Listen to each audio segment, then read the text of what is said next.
बिस्मिल्लाहिर्रहमानिर्रहीम। आज हम बना रहे हैं हड्डी गुड्डी का सालन। अच्छा, हड्डी गुड्डी का सालन या पाए का सालन तकरीबन एक ही रेसिपी से बनता है, एक जैसा। इसमें टेस्ट भी आपको तकरीबन एक जैसा लगता है। तो अब हम शुरू करते हैं। सबसे पहले तेल को, जो भी कुकिंग ऑयल आप इस्तेमाल करते हैं, 2 से 3 चम्मच, लेकिन इसको कम इस्तेमाल करना है क्योंकि हड्डी गुड्डी के अंदर जो खुद भी चर्बी होती है तो वो फैट ज़्यादा आ जाती है। ये पहले हमने ये ऑयल लिया, ऑयल के अंदर ये थोड़ा सा चॉप किया हुआ लहसुन और अदरक दोनों का पेस्ट है, इसको इसमें शामिल कर देंगे और इसको थोड़ा सा सौते करेंगे, हल्का सा फ्राई करेंगे। ये देखिए, इसको हल्का सा सौते हो चुका है लहसुन। अब इसमें ये प्याज, 2 दरमियाने प्याज जो हैं वो मैंने डाले और इनके स्लाइसेस कर लिए और इनको फिर गोल्डन ब्राउन होने तक हम इसको फ्राई करें। ये देखिए, इस वक्त जो है प्याज जो है वो लाइट ब्राउन या गोल्डन ब्राउन कलर के हो गए। इसमें अब 2 अदर टमाटर जो है वो मैं शामिल कर रही हूँ।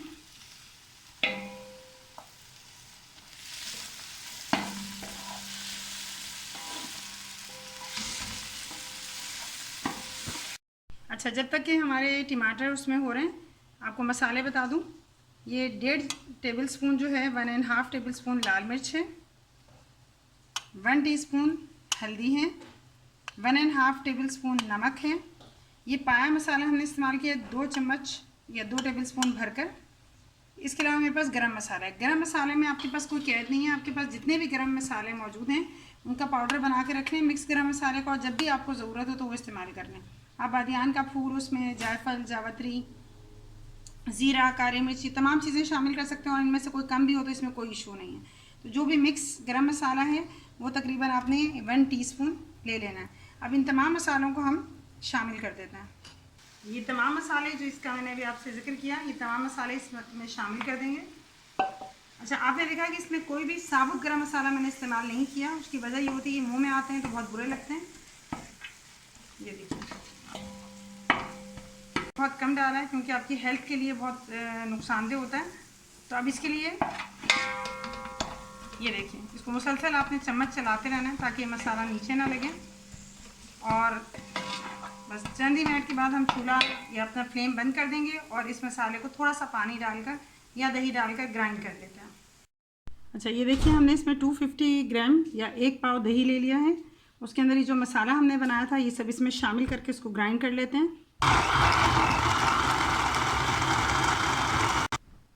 देखिए, हमारा ये जो मिक्सचर है, ये बैटर है, ये रेडी है। तमाम मसाला निकाला था, अब इसको जो है ग्राइंड इसलिए किया है ताकि इसमें प्याज, टमाटर, तमाम चीज़ें, अदरक, लहसुन पिस जाए अच्छी तरह। और अब इसी में दोबारा शामिल कर देंगे।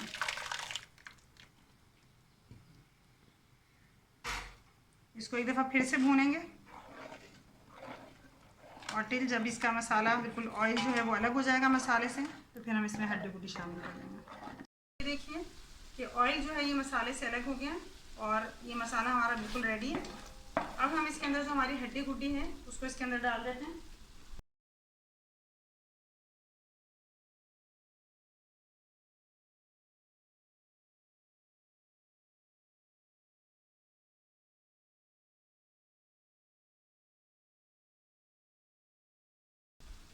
अच्छा, देखिए, जो कुर्बानी में हड्डी गुड्डी आती है उसकी एक ख़ास बात ये होती है कि इसके अंदर ये गोश्त के रेशे वाला भी होते हैं। तो तकरीबन ये 2 से 2.5 किलो हड्डी गुड्डी की है और ये बड़े साइज़ में ये इस तरह के इसमें डाल दें।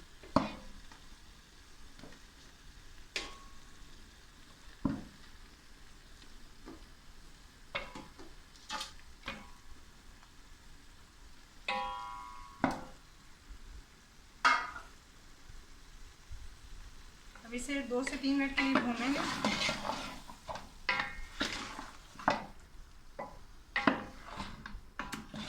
ये देखिए कि हर एक के ऊपर मसाला अच्छी तरह लग चुका है। अच्छा जी, ये देखिए, इसको इस तरह से आपने भूनना है कि मसाला हर हड्डी के ऊपर अच्छी तरह से लग जाए। इसे हम 5 से 10 मिनट तक भूनेंगे और उसके बाद इसमें पानी शामिल करते हैं। तकरीबन 10 से 15 मिनट तक हमने इस गोश्त को अच्छी तरह भून लिया और आप देख रहे होंगे इसका कलर आपको चेंज नज़र आ रहा होगा। कच्चेपन से कुछ जो है ये कलर चेंज हो गया।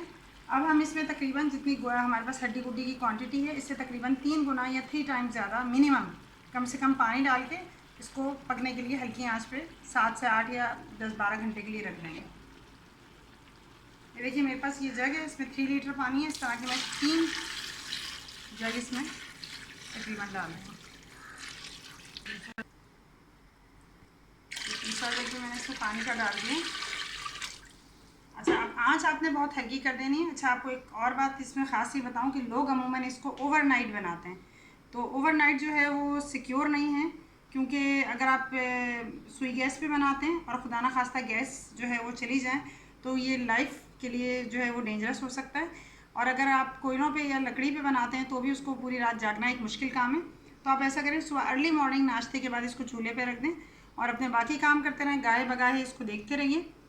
आपको दोपहर में कुछ और बनाना है, आप इसको थोड़ी देर के लिए साइड पे रख दीजिए, अपना बाकी खाना रेडी करें और फिर हल्की आंच पे इसको रख दें। तकरीबन 8 से 10 घंटे तक तकरीबन इसकी जो क्वांटिटी है वो हाफ़ हो जाएगी और इसका एक्सट्रैक्ट अच्छी तरह निकल जाएगा, तो फिर आपको उसका टेस्ट जो है वो ज़्यादा बेहतर लगेगा। तो अब हम इसको रख देते हैं और फिर हम जो है तकरीबन 8 से 10 घंटे के बाद आपको बताते हैं। हल्की आँच पर इसको कवर करते हैं। देखिए, इसको कवर करना ज़रूरी है। इसको कवर करेंगे और कवर करके हम इसको रख देंगे। बोले सर, देखिए 8 से 10 आवर गुजर चुके हैं और अब मैं आपको इसको दिखाती हूँ।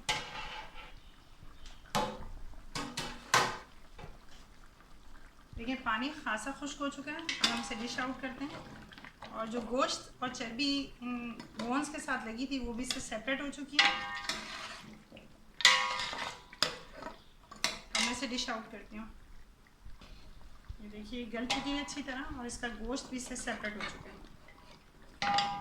हम इस तरह से डिश आउट करते हैं और इसी तरह ग्रेवी इसमें निकालते हैं। अल्हम्दुलिल्लाह हमारी हड्डी गुड्डी रेडी हो चुकी है और इसमें जो गोश्त के पीसेस हैं वो भी बहुत अच्छी तरह गल चुके हैं और इसकी ग्रेवी बहुत अच्छी है। प्लस इसके अंदर ये देखिए आप, जो तरी आ रही है या ऑयल जो नज़र आ रहा है, हमने बहुत ही कम ऑयल इसलिए डाला था। इसके अंदर जो फ़ैट मौजूद है, ये चर्बी है उसका अपना, या गोश्त के साथ जो मौजूद होता है उसका अपना फ़ैट होता है, इसी वजह से इसमें कम रखा था। और देखें आप, इसकी बहुत ही खूबसूरत ओरिजिनल लुक आ रही है। तो आप बनाइए बिल्कुल इसको, और पाँव से ज़्यादा लजीज आपको खाने में लगेगी। इसे आप नान के साथ सर्व कीजिए।